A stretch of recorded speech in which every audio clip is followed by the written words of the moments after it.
우리 가슴에 좀 손을 얹고 이렇게 한번 자기 자신에게 좀 고백해 봤으면 좋겠습니다.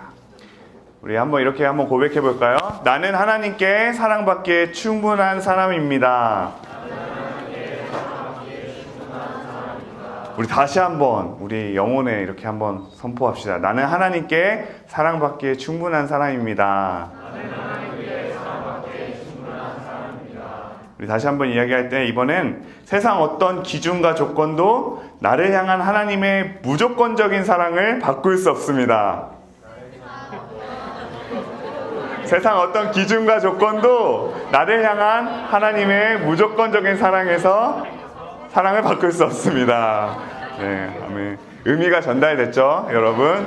네, 하나님이 여러분을 그렇게 사랑하신 줄 믿습니다. 우리 옆 사람 이렇게 그윽히 한번 쳐다보면서 이렇게 한번 고백해 볼까요? 너는 하나님의 걸작품이야.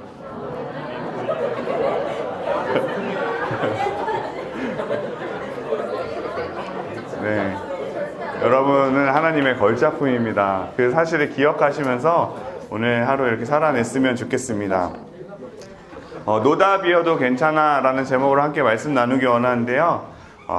역대상 17장 4절에서 14절까지의 말씀입니다.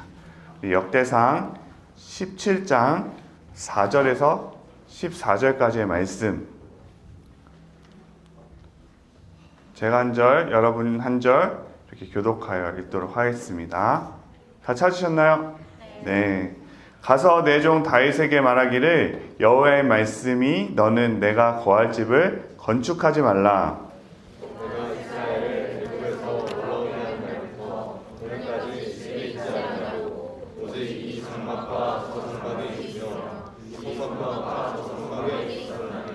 이스라엘 무리와 더불어 가는 모든 곳에서 내가 내 백성을 먹이라고 명령한 이스라엘 어느 사사에게 내가 말하기를 너희가 어찌하여 내 백향목 집을 건축하지 아니하였느냐고 말하였느냐 하고, 또한 내 종 다윗에게 이처럼 말하라.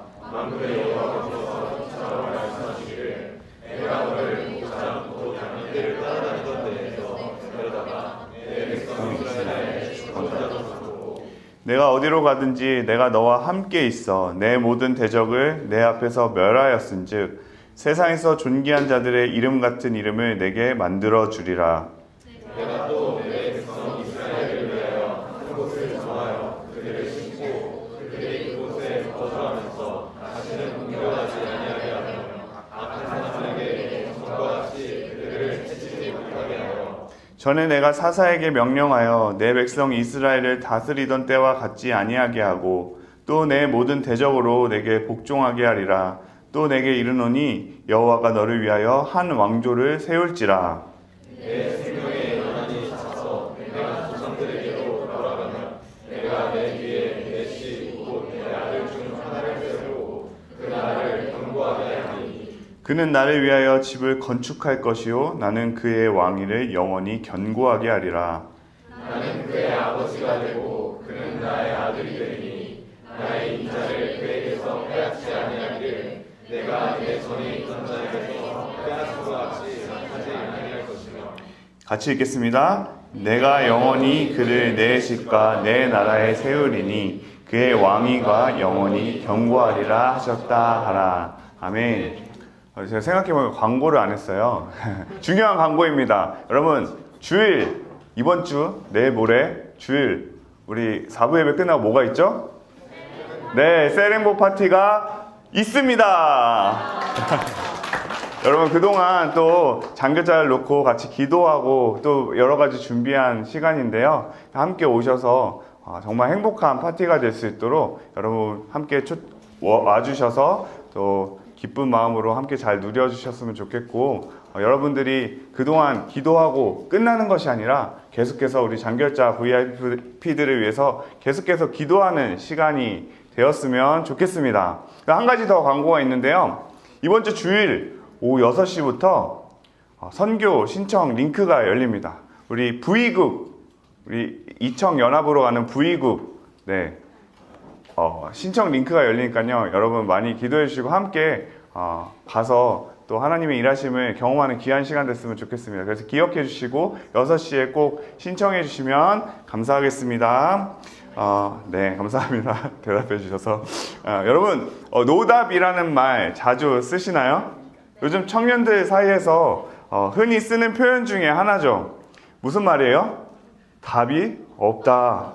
어떤 상황이 너무 답답하고 해결책이 보이지 않을 때 우리는 진짜 노답이다 라고 말을 합니다.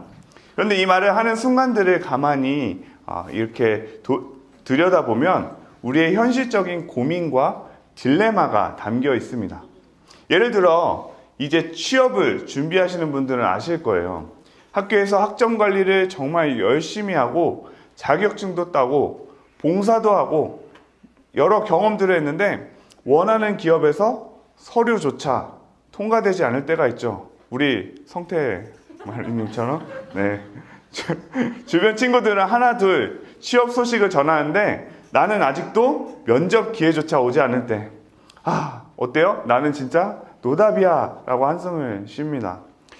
또는 인간관계에서도 그런 순간들이 있습니다. 오랫동안 노력해서 만들어 온 우정이 사소한 오해로 더 이상 손 쓸 수 없을 만큼 틀어져 버릴 때 우리는 이건 진짜 노답이야 하고 절망할 때가 있죠. 혹은 나는 이 사람을 위해서 충분히 애썼다라고 생각을 하는데 상대방이 변하지 않고 동일한 문제로 계속해서 부딪힐 때 이 관계는 진짜 노답이다 하면서 관계 자체를 포기하게 되는 경우도 우리는 종종 발견하게 됩니다. 신앙생활 할 때도 좀 비슷한 경험을 합니다. 하나님을 위해서 최선을 다해 살려고 했는데 오히려 더 어려운 일들을 연달아서 일어날 때가 있는 것이죠. 내가 말씀도 꾸준히 읽고 예배도 빠지지 않고 교회 봉사도 열심히 하고 기도도 열심히 했는데 오히려 현실은 더 막막할 때 우린 속으로 이렇게 묻습니다. 하나님, 제가 이렇게까지 했는데 왜 이런 결과가 나오죠? 하나님 도대체 나한테 왜 이러시는 거예요? 사과해요 나한테. 네, 한번 해봤어요? 네. 이것은 비단 우리의 모습만은 아닌 것 같습니다. 성경 속에서도요, 조금만 우리가 살펴보면 그런 인물들을 종종 발견하게 됩니다. 제가 지난번 설교했던 엘리야의 모습이 그랬죠. 엄청난 승리를 경험한 후에 변하지 않는 그 이스라엘의 모습을 보면서 이건 진짜 노답이야 라고 생각하면서 그 로뎀나무 아래서 쓰러져 있는 그 엘리야의 모습. 사도 바울도 마찬가지였습니다. 복음을 위해 열심히 특심을 다해서 힘써 헌신했는데 돌아오는 것은 온갖 고난과 죽음의 위협뿐이었던 그 노답인 상황들인 것이죠. 오늘 본문 속 다윗도 그런 순간을 경험했습니다. 다윗이요, 어느 날 이렇게 궁전에 앉아서 가만히 생각해 보니까 이런 생각이 드는 거예요. 우리 역대상 17장 1절 한번 같이 읽어볼까요? 시작. 다윗이 그의 궁전에 거주할 때 다윗이 선지자 나단에게 이르되 나는 백향목 궁에 거주하거늘 여호와의 언약궤는 휘장 아래에 있도다. 아멘. 여러분 진짜 다윗이요 이런 생각을 한다는 것 자체가 진짜 대단하지 않나요, 여러분? 여러분 혹시 이런 비슷한 생각을 해보신 적 있으신가요? 물론 우리 교회는 규모가 여러분의 집보다 훨씬 커서 이 집을 예로 들 수는 없지만 예를 들어서 여기 에덴홀 이 믹서가요 옛날 아날로그 믹서예요. 근데 저걸 보면서 나는 집에서 좋은 컴퓨터로 좋은 스피커로 음악도 듣고 이렇게 하는데 하나님께 예배드리는 진짜 이 환경이 너무 열악하다. 내가 헌금해가지고 저거 디지털 믹서로 바꿔야지 라고 혹시 생각해 보신 적 있으신가요? 여러분 박수 치신 분 그렇게 헌금하기를 축복합니다. 네. 대부분 소리가 나든 안 나든 관심도 없죠. 그런데 다윗이 나는 이렇게 좋은 집에서 사는데 하나님의 언약궤는 여전히 저 장막에 있구나, 저 텐트에 있구나. 내가 하나님의 거처를 더 아름답게, 더 웅장하게 만들어야겠다. 이렇게 다윗은 하나님을 사랑하는 마음으로 성전을 건축하고자 했습니다. 하나님 입장에서 보면 얼마나 기특합니까? 그죠? 저희 애기가요, 이제 4살인데요. 이제 말을 좀 곧잘 잘해요. 그래서 아직 발음도 잘 안 되는 애가 뭐라고 하는지 알아요? 차를 타고 이렇게 가면요, 뒤에서 아빠 운전 조심해 이렇게 이야기를 합니다. 이 조그만 애기가요, 아빠를 생각해 주는 것 자체가 너무 기특하고 예쁘잖아요. 하나님도 다윗을 보면서 좀 그런 마음이 들지 않았을까요? 왠지 제가 하나님이었다면 역시 다윗, 너는 내 마음에 합한 자구나, 이러니 너를 예뻐할 수밖에 없지 하면서 다윗의 그 기특한 마음을 봐서라도 그래, 한번 너의 마음, 너의 그 진심을 담아서 성전 지어봐, 이렇게 할 것 같은데 하나님께서 들려오는 그 대답은 뭐였어요? 노였다라는 것이죠. 우리 4절 한번 같이 읽어볼까요? 시작. 가서 내 종 다윗에게 말하기를 여호와의 말씀이 너는 내가 거할 집을 건축하지 말라. 아멘. 하나님은 다윗의 이런 기특한 생각을 듣고도요, 아니 다윗아, 너는 건축하지 못할 거야. 너는 집을 짓지 못할 거야 라고 말씀하셨다는 것입니다. 다윗은 좀 당황했을 것 같아요. 자신은 진심으로 하나님을 기쁘시게 하려고 했는데 하나님은 그의 계획을 거절하셨기 때문입니다. 우리가 다윗의 입장이었다면 아마도 억울하고 좀 속상한 마음이 들지 않았을까요? 지금요, 다윗이요, 나쁜 일을 한 건가요? 자기 성전을 건축하려고 했던 건가요? 아니잖아요. 온전히 하나님을 위해서, 하나님을 생각하며 하나님을 기쁘시게 해드리려고 다윗이 계획했다라는 것입니다. 그런데 노답 같은 상황이 벌어지는 것이죠. 다윗의 어쩌면 평생 소원이 하나님께 성전을 지어드리는 일이었는데 그 평생 소원이 다른 사람도 아니고 다른 이유도 아니고 바로 하나님이 거절하셨다는 것입니다. 그럼 우리는 이렇게 질문하게 되죠. 하나님이 왜 다윗이 성전 짓는 것을 거절하셨을까요? 우리는 이 질문에 답을 하면서 하나님이 진짜로 우리에게 원하시는 것이 무엇인지 함께 좀 살펴보기 원합니다. 표면적인 이유는 있었어요. 우리 5절과 6절 말씀 한번 같이 읽어보도록 하겠습니다. 시작. 내가 이스라엘을 애굽에서 올라오게 한 날부터 오늘까지 집에 있지 아니하고 오직 이 장막과 저 장막에 있으며 이 성막과 저 성막에 있었나니 이스라엘 무리와 더불어 가는 모든 곳에서 내가 내 백성을 먹이라고 명령한 이스라엘 어느 사사에게 내가 말하기를 너희가 어찌하여 내 백향목 집을 건축하지 아니하였느냐 말하고. 이게 무슨 말이에요? 다윗아, 내가 출애굽에서 지금까지 이 텐트에서 지냈는데 내가 언제 한 번이라도 누구에게 성전을 지어달라고 했니?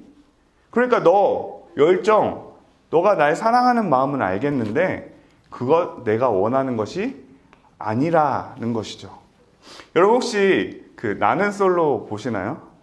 제가 자주 안 보시는 것 같아요. 세대가 다른가 봐요. 제가 자주 챙겨보는 몇몇 안 되는 프로그램 중에 하나인데요. 거기 보면 진정한 사랑을 찾기 위해서 정말 다양한 사람들이 등장합니다. 그런데 이제 각본도 없고 이제 일반인들이 출연하다 보니까 참 안타까운 상황들이 자주 발생을 하죠. 좋아하는 상대방이 있는데 너무 열정이 넘쳐서 그 상대방이 원하는 것을 들어주고 맞춰줄 생각을 하는 것이 아니라 자기가 원하는 대로, 자기 생각대로 그 상대방을 대하는 것이죠. 그러면 상대방 입장에서 어떨까요? 부담이 되고 나랑 맞지 않는구나 라는 생각에 그 사람을 피하는 경우도 발생하게 됩니다. 그런데 그 당시에는 그 사람들이 그것을 몰라요. 자기가 어떤지. 나중에 시청자가 되어서 그 입장에서 보면은 그런 자신의 아쉬운 부분들이 보이게 되는 것이죠. 우리의 신앙의 모습도 어쩌면 비슷한 것 같습니다. 열심히 해요. 리딩 지저스도 열심히 했고요. 기도도 열심히 하고요. 교회에서 아침부터 밤까지 수고하며 헌신합니다. 그런데요, 열정도 좋고 헌신도 좋은데요, 과연 우리는 얼만큼 하나님의 뜻을 묻고 구하고 있는지를 생각해 봐야 한다는 것이죠. 어쩌면 하나님은 다른 것을 바라고 있는데 내가 일방적으로 원하고 바라는 하나님을 내가 믿고 싶은 대로 믿고 있는 것은 아닌지, 하나님께 물어보지도 않고 하나님은 이걸 좋아하실 거야, 왜냐하면 내가 좋아하기 때문이야 하고 내 열심으로 무언가를 계속하고 있지는 않은지 돌아봐야 한다라는 것입니다. 제가 예전에도 몇 번 나눈 적이 있지만 저도 예전에 좀 고시 공부하면서 그렇게 좀 기도했던 것 같아요. 하나님, 저요 이 자격증 따고 전문가가 돼서요 돈을 많이 벌어서 자비랑 선교사가 되고 싶어요. 그래서 하나님이 원하시는 그 선교 마음껏 하고 또 주변 사람을 돕는 사람이 될 거예요. 다른 사람은 모르겠지만 저는 진짜 찐이에요. 전 진짜 하나님의 영광을 위해서 그런 사람이 될 거고, 저도 열심히 공부할 테니까 하나님 저 합격하게 해주세요. 저는 당당하게 요구했어요. 왜? 난 진짜 그렇게 할 거니까. 제가 지금 뭘 위해서 공부한다고 했어요? 하나님의 영광을 위해서. 그런데요, 아이러니한 상황이 발생하게 되는 것이죠. 공부를 열심히 했어요. 근데 1년, 2년 시간이 지날수록 조급해지는 거예요. 그러자 가장 먼저 내 마음속에 들어왔던 것이 뭔지 아세요? 교회에서 하고 있는 이 봉사 자리, 이게 너무 부담스러운 거예요. 그동안 기쁨으로 섬겼던 자리, 은혜의 자리라고 생각했던 그 자리가 이제는 아까운 시간으로 여겨지는 것이죠. 하나님의 영광을 위해서 열심과 최선을 다해서 공부했는데요, 신기하게 그 시간이 저는 제 인생에서 하나님과 가장 멀어진 시간이었습니다. 2차 시험을 아쉽게 떨어지고요, 저 진짜 하나님을 원망하면서 엄청 울었어요. 하나님, 내가 이렇게 열심히 했잖아요. 저 뒷바라지 하는 그 부모님한테 진짜 부끄러움 없도록 진짜 최선을 다했잖아요. 부모님도 기도해 주시고 우리 성도님들도 기도해 주시는데 제 인생 진짜 이제 노답인데 저 어떡하죠? 이 원망과 불평이 이만큼 이제 몰려오는 것이죠. 그래서 교회에서 혼자 이렇게 펑펑 울면서 나의 억울함과 원망을 토해냈는데요, 그럼 뭔가 하나님이 말씀해 주셔야 될 것 같았는데 아무 대답도 안 해주시는 거예요. 거의 1시간 동안 울면서 막 혼자 기도하다가 이제 지쳐서 더 이상 말할 힘도 없어서 그냥 엎드려져 있었는데요, 그 적막한 가운데 그때 저에게 딱 한마디 이런 생각을 주셨어요. 민규야, 너 그거 안 해도 돼. 민규야, 너 그거 안 해도 돼. 딱 그 한마디였거든요. 근데 그 한마디로 저의 거의 4년 되는 시간이요, 싹 정리가 됐어요. 아, 하나님이 원하시는 게 이게 아니었구나. 나는 이게 꼭 되어야만, 무언가를 이루고 열심히 해야만 하나님의 영광을 위해서 사는 것이라고 착각하고 살고 있었구나. 내가 중요하다고 생각했던 게 하나님에게는 하나도 안 중요할 수도 있겠다. 하나님은 계속 여기 이 자리에 계셨는데 내가 하나님을 엄청 멀리서 찾고 있었구나. 이게 깨달아지니까요, 자유하게 되는 거예요. 워낙 내 뜻과 내 생각과 내 고집이 강하니까 어쩌면 하나님은 이 시간들을 통해서 저에게 이걸 말씀해 주시고 연단시키시고 계셨던 것 같습니다. 오늘 본문에서도요, 이 표면적인 이유 말고 하나님이 왜 다윗이 성전 짓는 것을 막으셨을까요? 그 진짜 하나님의 마음은 무엇이었을까요? 우리 좀 길지만 10절에서 14절까지의 말씀 한번 같이 읽어보도록 하겠습니다. 10절에서 14절 말씀 시작.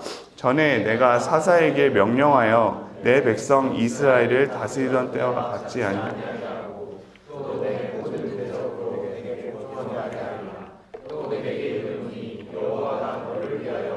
왕조를 세울지라. 내 생명의 연한이 차서 내가 조상들에게로 돌아가며 내가 내 뒤에 내 씨 곧 내 아들 중 하나를 세우고 그 나라를 견고하게 하리니 그는 나를 위하여 집을 건축할 것이요 나는 그의 왕위를 영원히 견고하게 하리라. 나는 그의 아버지가 되고 그는 나의 아들이 되리니 나의 인자를 그에게서 빼앗지 아니하기를 내가 내 전에 있던 자에게서 빼앗음과 같지 아니하리라. 내가 영원히 그를 내 집과 내 나라에 세우리니 그의 왕위가 영원히 견고하리라 하셨다 하나. 아멘. 하나님의 집을 짓겠다던 다윗의 계획을 거절하신 하나님이요, 다윗이 상상하지도 못한 엉뚱한 이야기를 하십니다. 다윗이 성전을 짓는 것이 아니라 오히려 하나님께서 다윗의 집을 세우실 것이다 라고 약속하는 것이죠. 노인 줄 알았는데요, 이건 더 큰 예스였던 것입니다. 이것이 그 유명한 다윗 언약입니다. 그런데 하나님이 짓는 집은 우리가 생각하는 그런 건물이 아니었어요. 다윗의 씨를 통해서 다윗의 왕조가 영원할 것이라는 것이죠. 이 다윗 언약의 핵심 내용 중 하나가 뭐냐면 13절에 나온 것처럼 나는 그의 아버지가 되고 그는 나의 아들이 된다는 것입니다. 그러니까 하나님이 다윗에게 정말 원하신 것이 무엇이었냐면 이 성전 건물이 아니라 아버지와 자녀가 되는 그 관계였다라는 것이죠. 하나님은 우리와의 관계를 더 소중히 여기십니다. 우리는 하나님을 위해서 어떤 일을 해야 한다라고 생각하지만 정작 하나님은 우리의 결과물이 아니라 우리 자신을 더 원하시는 것이죠. 사람도 마찬가지잖아요. 제가 연애할 때 데이트를 하는데요, 그때 좀 기념일이어가지고 큰 마음 먹고 이제 아웃백을 갔어요. 대학생이 돈이 얼마나 있겠어요. 진짜 이날을 위해서 아껴서 기대하는 마음으로 이제 예약을 했는데요, 하여간 그날 좀 이상한 날이었어요. 그냥 제가 그날 핸드폰 배터리가 없어서 전원이 꺼져서 일단 늦잠을 잤고요, 부랴부랴 달려 나갔는데 막 비도 오고 좀 쌀쌀했어요. 그래서 20분 정도 늦었는데 이미 엄청 화가 나 있는 거죠. 지금 아내는 아닙니다. 네. 그래서 보자마자 이렇게 이야기를 하더라고요. 그렇게 피곤하면 잠이나 자지. 왜 나왔냐부터 시작해가지고 핸드폰은 왜 꺼져 있냐. 너는 나를 소중하게 생각하지 않는 것 같다. 등 그동안 이제 서운했던 것들이 이제 폭발한 것이죠. 그것을 이제 달래다가 결국 저도 이제 폭발하고 일단 아웃백은 갔는데 서로 말도 안 하고 이제 어떻게든 이제 풀려고 이것저것 시켰는데 입맛도 없고 그래서 거의 다 이제 남기고 온 기억이 있습니다. 여러분, 관계가 좋지 않으면 맛있는 음식도요 아무 소용이 없는 것이죠. 마찬가지입니다. 아무리 좋은 성전을 짓는다고 해도요 하나님의 임재가 없다면 그냥 건물일 뿐인 거예요. 그렇다면 근본적으로 성전이 왜 필요할까요? 여러분, 하나님이 성전이 필요하실까요? 그랬으면 벌써 선지자들 통해서 먼저 지으라고 했겠죠. 그런데 아까 5절 말씀 보니까요, 하나님이요 오늘까지 집에 있지 아니하고 오직 이 장막과 저 장막에 있으며 이 성막과 저 성막에 있었다라고 말합니다. 이스라엘이 움직일 때마다 하나님의 장막이 함께 움직이는 거예요. 왜요? 하나님이 이스라엘과 함께 하고 싶어서요. 여러분, 성전은요 하나님을 위한 것이 아니고요 우리를 위해서 필요한 것입니다. 그곳에 갈 때마다 하나님의 임재를 경험하는 거예요. 하나님을 예배하고 찬양하고 하나님의 뜻을 구하고 하나님이 이끄시는 대로 살 수 있는 것이죠. 하나님은 그런 관계를 원하신 거예요. 그래서 건물이 중요한 것이 아니라 사람이 중요하다라고 하신 겁니다. 하나님은 건물이 아니라 우리의 어떤 화려한 예배가 아니라 우리의 마음을, 우리의 중심을 보신다는 거예요. 마태복음 19장에 보면 부자 청년이 등장합니다. 한 부자 청년이 예수님께 나와서 이렇게 질문하는 거예요. 선생님이요, 내가 무슨 선한 일을 하여야 영생을 얻으리까? 라고 묻는 것이죠. 이 질문의 의도가 뭐였을까요? 자신은요, 어렸을 때부터 율법을 다 지켰어요. 이 정도면 부족함 없겠지. 내가 이런 것들을 다 지켰으니까 나는 인정받겠지. 그는 자신이 무언가를 해야 하나님 앞에서 인정받을 수 있다라고 생각했습니다. 그런데 예수님이 뜻밖의 대답을 합니다. 19장 17절에 보시면 어찌하여 선한 일을 내게 묻느냐? 선한 분은 오직 한 분이시다 라고 대답하시는 것이죠. 선한 일이 중요한 것이 아니라 선한 분이 중요하다라는 것입니다. 우리가 하는 일보다 중요한 것은 하나님이 어떤 분이신지를 아는 것이 중요하다라는 것이죠. 부자 청년은 결국 예수님의 말씀을 듣고 근심하며 돌아갔다라고 말합니다. 하나님과의 관계보다 자신의 성취를 더 중요하게 여겼기 때문입니다. 말씀을 맺겠습니다. 두 가지 좀 적용점으로 마무리하고 싶은데요. 그렇다면 오늘 말씀을 듣고 우리가 어떻게 좀 살아야 할까요? 첫 번째는요, 현재 주어진 자리에서 충실하십시오. 하나님께서 지금 허락하신 자리에서 최선을 다하세요. 이 말을 하면 아까 마음이 중요하다면, 중심이 중요하다면 내가 열심히 하는 것, 내가 하나님 앞에 헌신하고 노력하는 것은 아무 의미가 없는 것 아닌가요? 라고 생각하실 것 같아요. 여러분, 우리가 지금 다윗의 이야기를 우리는 지금 단편적으로 보았지만 다윗은요, 언제나 하나님 앞에 충성된 사람이었습니다. 왕이 되었을 때뿐만이 아니라 양을 치는 목동의 자리에서도 다윗은 목숨을 걸고 자신의 양을 지켜낸 자였고요. 하나님의 뜻대로 살려고 힘쓰고 애쓰는 자였다라는 것이에요. 하나님은 다윗의 그 중심을 보시고 다윗에게 내가 내 왕위를 영원히 견고하게 하리라 라고 약속하셨습니다. 이 언약은 단순히 다윗 개인을 넘어서 영원한 하나님의 나라를 세우시겠다라는 그 하나님의 계획을 포함하고 있었습니다. 그리고 이 약속은 결국 예수 그리스도 안에서 성취되는 것이죠. 예수님은 다윗의 후손으로 오셔서 영원한 하나님의 나라를 이루셨습니다. 여러분의 인생 가운데서도 지금 이해되지 않는 노답의 상황들이 있을지 모릅니다. 그러나 우리는 다윗처럼 주어진 자리에서 최선을 다해야 합니다. 취업이 막혀 있다면요, 지금 할 수 있는 작은 일부터 성실히 하는 것이죠. 신앙생활이 침체되어 있을 때 뭔가 큰 은혜를 기대하는 건 아니지만 하루 5분이라도 말씀 묵상하고 기도하는 거예요. 꿈과 현실 사이에서 그 막막할 때 뭔가 먼 미래를 걱정하기보다 오늘 하루 감사로 마무리하며 작은 성취를 기록하는 것입니다. 두 번째입니다. 하나님의 타이밍을 신뢰하십시오. 하나님이 응답하지 않는 것 같아도 하나님은 항상 최선의 때를 준비하고 계십니다. 다윗도 성전을 짓고 싶었지만 하나님의 계획은 달랐습니다. 마찬가지로 우리의 삶도 하나님의 시간 안에서 이루어집니다. 그것들을 신뢰하며 하나님 왜요? 라는 질문이 아니라 오늘 나를 부르신 이 자리에서 하나님 내가 무엇을 해야 합니까? 라고 이 질문을 좀 바꿨으면 좋겠어요. 그리고 다윗이 성전 건축이 막혔지만 오히려 영원한 그 하나님의 약속을 받았듯이 노답인 곳에 하나님의 정답이 있음을 기억하며 오늘 하루를 살아내는 것이죠. 사랑하는 여러분, 노답이어도 괜찮습니다. 노답인 것 같아도 결국에는 다윗에게 언약하신 그 예수 그리스도를 통해 그 언약이 성취된 것처럼 오늘도 하나님은 여러분 인생 가운데 놀라운 계획을 준비하고 계십니다. 그것이 지금 보이지 않는다고 해서 하나님이 일하고 계시지 않는 것은 아닙니다.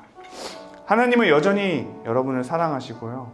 여러분을 통해 그분의 영원한 이야기를 써내려감을 기억하며 우리의 정답 되시는 그 주님을 붙잡는 우리의 삶이 되기를 간절히 소망합니다.